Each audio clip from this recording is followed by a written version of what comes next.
नाचेर बसेको हौ। हाँ? नाचेर बसेको के यतिकै झ्याउ लाग्छ त अनि सालार बस्यो त अनि छोडेर जाने त गइहाल्यो यहाँ बसेर त खुसी हुनु पर्यो नि त के होइन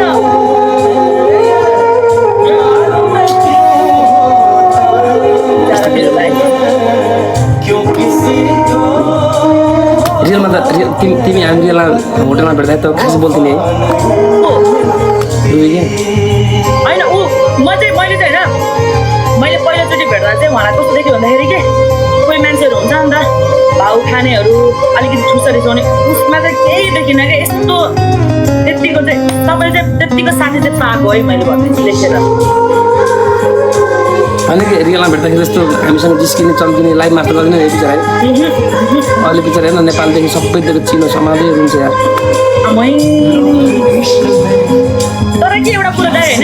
होइन के अरे नेपालमा मात्रै मलाई मान्छेले खुट्टा तान्ने मान्छेहरू जस्तो लाग्छ तर विदेशमा नि खुट्टा तान्ने मान्छेहरू हुँदो रहेछ यार त्यही भएर त म गनाको मजा लाग्छ सुत्छु नि आजकल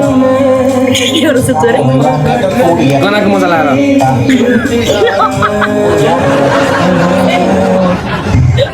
किन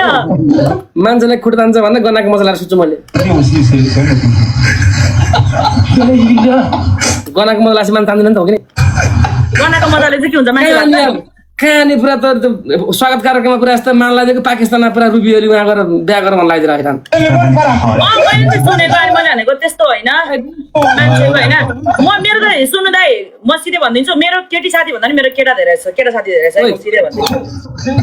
अनि जस्तै तपाईँ पनि मेरो साथी हो केटा हो म केटा पनि के प्रमाण छ ए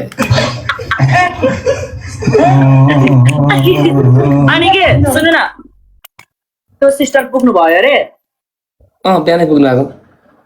लाइभ आउनुहुन्न अरे अब आउँछ नि पर्खिरहेको आम्मामा केही हुन्छ जस्तो छ जे जस्तो भने पनि होइन तपाईँहरूको यो टिकटक चाहिँ खाइदिएको है ल जसुकै जसुकै भन्नु जिन्दगी पर्खेर गयो नि बहिनी उसले मलाई मैले उसलाई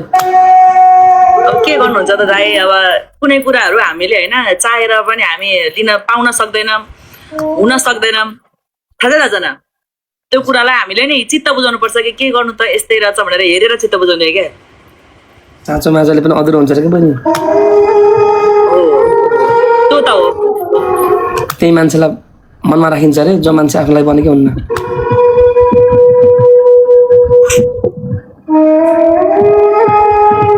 किन पर्ला खस्छ